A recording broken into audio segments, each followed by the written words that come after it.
যেমন আমার শ্বশুর আমাকে 3 মাস ধরে নির্যাতন করে, রুমের ভিতরে যে আমার শরীর থেকে উন্না ফেলা দিচ্ছে। আমার ভাসুর ও আমাকে প্রস্তাব দেয়। লগে থাকছি, আকাম করছি, কুকাম করছি, আমি বিয়া করব। বউ তো কথা তোমার বাপে বলে বিয়ে করতে চাচ্ছে, তুমি কি? হ্যাঁ, শ্বশুর মানি একজন বাবার মতো অভিভাবক, কিন্তু সেই শ্বশুরের বিরুদ্ধেই উঠেছে চাঞ্চল্যকর অভিযোগ। পুত্রবধূর দাবি, দীর্ঘ 3 মাস ধরে তাকে দেওয়া হয়েছে কুপ্রস্তাব, দেখানো হয়েছে সম্পত্তির লোভ, এমনকি সম্পর্ক গড়ার প্রস্তাবও। প্রথমে কেউ বিশ্বাস না করলেও গোপনে ধারণ করা একটি ভিডিও বদলে দেয় পুরো পরিস্থিতি। একই পরিবারের আরেক সদস্যের বিরুদ্ধেও উঠেছে একই ধরনের অভিযোগ। কি ঘটেছিল সেই পরিবারের ভেতরে, অভিযোগের পেছনের পুরো ঘটনা জানতে ভিডিওটি শেষ পর্যন্ত দেখুন। যেমন আমার শ্বশুর আমাকে 3 মাস ধরে নির্যাতন করছে যে ও আমার সাথে মানে থাকবে, হ্যাঁ বলো। আমার সাথে থাকবে, আমাকে পিছন থেকে জড়ায় ধরে, তারপরে সামনে থেকে জড়ায় ধরে 3 মাস ধরে নির্যাতন করতেছে যে ও আমার সাথে থাকবে, আমাকে বিয়ে করবে, বিভিন্ন রকম বিভিন্ন লোক দেখায়। তো আমাকে জড়ায় ধরছে। তো আমি আমার হাজবেন্ডকে জানাই যে আমি 3 মাস ধরে এরকম আব্বু আমার সাথে খারাপ আচরণ করে, ওর ভয়ে আমি বাইরে বের হতে পারি না। আমার হাজবেন্ড বলছে কি যে এটা তো প্রমাণ লাগবে, এটা প্রমাণ ছাড়া তো কাউকে বলতে পারবো না। পরে আমার হাজবেন্ড একদিন কিন্তু দেখছে যে ও আমার রুমের ভিতরে যে আমার উন্না ফেলা দিছে, এটা দেখছে, বোধহয় প্রতিবাদ করেনি। ঘটনাটি ঘটেছে নারায়ণগঞ্জের বন্দর এলাকায়।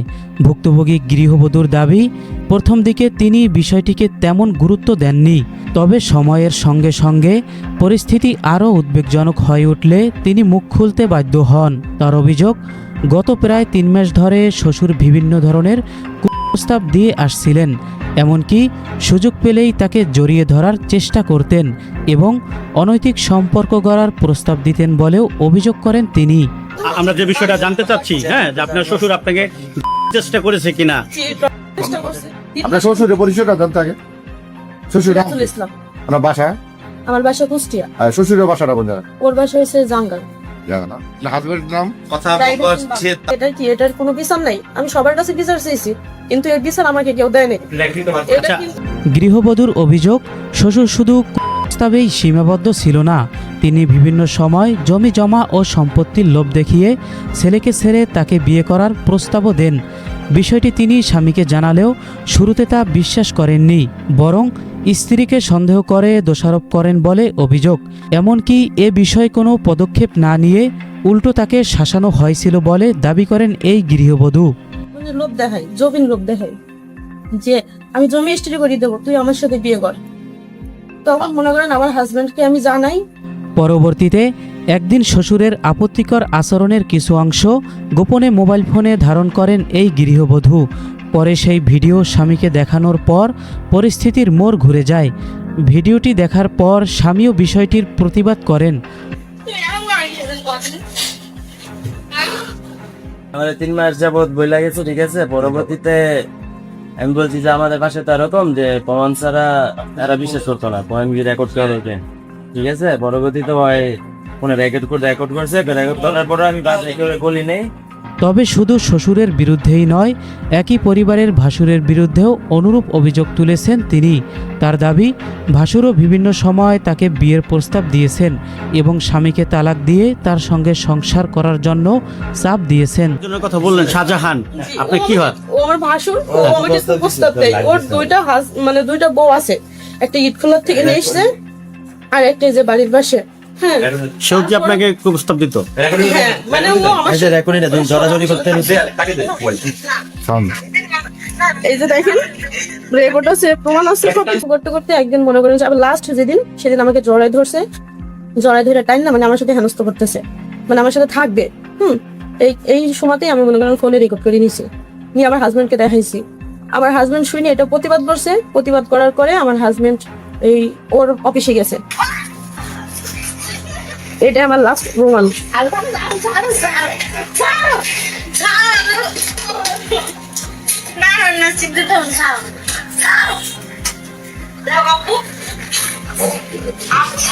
পরবর্তীতে যেদিন লাস্ট করছে আমার বড় ভাই প্রস্তাব দিচ্ছে, ওই দিন বাসায় বলছি, বলার পরে আমাদের লাঠি মাটি নিয়ে তাড়াইছে, তাড়ানোর পরে আমাদের বাসা থেকে বাড়ি। এই ঘটনাকে কেন্দ্র করে পরিবারটির ভেতরে চরম উত্তেজনা সৃষ্টি হয়েছে। অভিযোগের বিষয়টি ধীরে ধীরে আশেপাশের এলাকা জুড়ে ছড়িয়ে পড়লে শুরু হয় ব্যাপক আলোচনা সমালোচনা।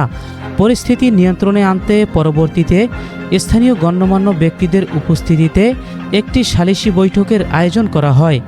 হচ্ছে আমার হাজবেন্ড আমাকে তালা মেরে রেখে যেত রুমের ভিতরে, মানে 24 ঘন্টা আমার তালা মেরে রেখে যেত। আমি বাথরুম করতাম ঘরের ভিতরে, আমি সবকিছু ঘরের ভিতরে করতাম, ওর ভয়ে বের হইতে পারতাম না। তবে সালিশ বৈঠকের পরও পরিস্থিতির কোনো সমাধান হয়নি। তার দাবি, ঘটনার পর থেকে শ্বশুর ও ভাসুরের পক্ষ থেকে বিভিন্ন ধরনের চাপ ও হুমকির মুখে রয়েছেন তিনি। ও তার সেম আমার শ্বশুর আর হচ্ছে যে এই কি শাহজাহান আমার ভাসুর, কিন্তু ওরা আমাকে তারবে মারবে, এমনও বলছে যে তুই যদি এই কথা বাবুকে জানাস তাহলে আমি তো বন্ধুকে মেডিবল বললো ছেলে নিয়ে ভেঙে গেছে। শুধু তাই নয়, তার স্বামীকেও নানাভাবে হয়রানি করা হয়েছে। ভয়ভীতি প্রদর্শনের পাশাপাশি প্রাণনাশের হুমকিও দেওয়া হয়েছে বলে দাবি করেছেন এই গৃহবধূ। পরবর্তীতে আমরা ভাড়া এসে পড়ছি, আসার পরও আমার বড় বোনরে দিয়া ফোন দিয়া বলে যে তুই বিচার নালিশ বসাইলে বিচারে বলবো যে তোর বউরের লগে থাকছি, আকাম করছি, কুকাম করছি, আমি বিয়া করবো, তখন তুই কি করবি? কি বলে এটা? এটা আমার বাপে বলে সিরাজুল। তোমার বাপে নিজেই করতেছে তোমার ওয়াইফ? হ্যাঁ, আমার বাপে ডাইরেক্ট বলতেছে কয় তুই বিচার নালিশ বসাইলে বলবো যে আমি বিয়া করবো। তোমার বউ তো বলতেছে তোমার বাপে বলে বিয়ে করতে চাচ্ছে, তুমি কি? হ্যাঁ হ্যাঁ, এটা তো বিয়ে তো করছি, সেটা ফোনে বলছে। তোমার আর আমার এই যে 90,000 টাকা নিয়েছে, এক বড়ি স্বর্ণ গয়না লুটপাট করেছে। অন্যদিকে এ বিষয়ে অভিযুক্ত শ্বশুর ও ভাসুরের কোনো বক্তব্য পাওয়া যায়নি। তাই এই ঘটনাটির মিথ্যা কিংবা সত্যতা জানা সম্ভব হয়নি। তবে সালিশি বৈঠকের তথ্য অনুসারে শ্বশুরের বিষয়টি পুরোপুরি সত্য। আচ্ছা, যে ভাই শুনেন, যেহেতু আপনার বাবা আপন বাবা, হ্যাঁ আপনার আপন বাবা আপনার ওয়াইফকে, হ্যাঁ আপনার বউকে সে দীর্ঘদিন যাবত চেষ্টা চালাচ্ছে বা তাকে জোর করে আসছে, সেক্ষেত্রে আপনার বাবার আপনি বিচার চান কিনা? হ্যাঁ, বিচার চাইতো এটা। কারণ আমাদের বাড়ির যে 6 ভাই হারা সবাই মানে আমার বাপের পক্ষে, এই কারণে নাইলে আমার বাপের বিচার এতদিন হইতো, এই কারণে বাপের বিচার হইতেছে না। ঠিক আছে ভাই, আপনি কিন্তু আপনার বাপের বিরুদ্ধে কথা বলতেছেন, শিকার করে কথা বলছেন, কারো শিখাই না কথা না তো ভাই। থানায় অভিযোগ করে চিন্তা আছে এখানে? থানায় অভিযোগ করছি, পরবর্তীতে এই যে ওরা আবার উল্টা অভিযোগ আমার নামে হইতাছে, যাই বলে সাইকো হয়ে গেছি, এরকম মানে সরাইতেছে। তবে ভাসুরের বিরুদ্ধে আনা অভিযোগগুলোর বিষয়ে এখনো কোনো চূড়ান্ত সিদ্ধান্ত বা নিষ্পত্তির তথ্য পাওয়া যায়নি। এ কারণে বিষয়টি নিয়ে বিভিন্ন মহলে আলোচনা অব্যাহত রয়েছে। এদিকে ঘটনার সুষ্ঠু তদন্তের মাধ্যমে প্রকৃত সত্য উদ্ঘাটন এবং দায়ীদের বিরুদ্ধে প্রয়োজনীয় ব্যবস্থা গ্রহণের দাবি জানিয়েছেন স্থানীয় বাসিন্দারা। আচ্ছা আপু, এখন আমরা জানতে চাচ্ছি আসলে প্রশাসনের কাছে আপনারা কি চান? আমি চাই যে আমাকে এরকম হয়রানি করছে, আমাকে ডর চেষ্টা করছে, নিজের শ্বশুর মানে নিজের বাপ হয়ে যে তো মানে নিজের শ্বশুর তো বাপের তুলনায় না দ্বিতীয় বাপ, কিন্তু ও নিজের মেয়ের জায়গা আমি পাই নাই। স্থানীয়দের ভাষ্যমতে এ ধরনের ঘটনা যদি সঠিকভাবে তদন্ত ও বিচার না হয় তাহলে ভবিষ্যতে আরও বড় ধরনের অপ্রত্যাশিত ঘটনার জন্ম দিতে পারে। আমি এটার বিচার চাই। দীর্ঘদিন যাবত সে চেষ্টা চালাতো, পুরো 3 মাস। আপনার বিয়ে হয়েছে কত দিন? 5 বছর।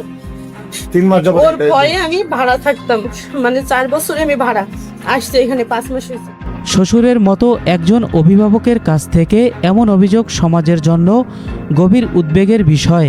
পারিবারিক সম্পর্কের পবিত্রতা বজায় রাখা সবার দায়িত্ব, কিন্তু যদি সেই সম্পর্কের ভিতরেই অনৈতিক আচরণের অভিযোগ ওঠে তবে তা অবশ্যই গুরুত্ব সহকারে দেখা উচিত। আইন ও ন্যায় বিচারের মাধ্যমে সঠিক তদন্ত হলে তবেই প্রকৃত সত্য বেরিয়ে আসবে। এমন ঘটনা যেন ভবিষ্যতে আর না ঘটে, এটাই সবার প্রত্যাশা।